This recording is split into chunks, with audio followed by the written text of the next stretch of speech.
আমরা খেয়াল করছি কিছু কিছু মানুষ সংস্কার সংস্কার সংস্কার কথা বলে সব রকমের প্রক্রিয়াকে দীর্ঘায়িত করছে।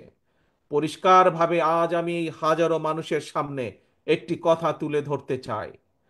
আজ আমাদেরকে দেখতে হবে সংস্কার সংস্কার করে এটি কি কোনো ষড়যন্ত্র কিনা।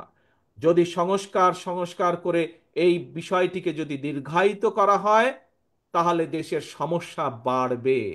আমাদের যে হারে দ্রব্যমূল্যের ঊর্ধ্বগতি হচ্ছে, যে হারে বেকার সমস্যা হচ্ছে, যে হারে শিক্ষা ব্যবস্থা ভেঙে পড়ছে, যে হারে আইন শৃঙ্খলা ব্যবস্থা ভেঙে পড়ছে, যদি এই সব কিছুকে আবার জনগণের প্রত্যাশা অনুযায়ী গড়ে তুলতে হয়, যদি দ্রব্যমূল্যের ঊর্ধ্বগতির লাগাম টেনে ধরতে হয়, তাহলে অবশ্যই জনগণের সেই সরকারকে প্রতিষ্ঠিত করতে হবে।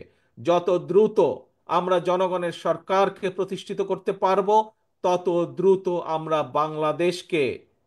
বাংলাদেশকে আমরা তত দ্রুত সমৃদ্ধির পথে নিয়ে যেতে সক্ষম হব। প্রিয় ভাই বোনেরা, আসুন আজকে আজকে যে কারণেই আমরা এখানে হাজারো মানুষ উপস্থিত হয়েছি, আজকে সকলে মিলে আমরা শপথ গ্রহণ করি যে আমরা সেদিনই সেদিনই আমরা মাসুদ সহ সকল শহীদদেরকে যথাযথ মর্যাদা দিতে পারবো, যতদিন পর্যন্ত এই বাংলাদেশের মানুষের শাসন প্রতিষ্ঠিত না হবে।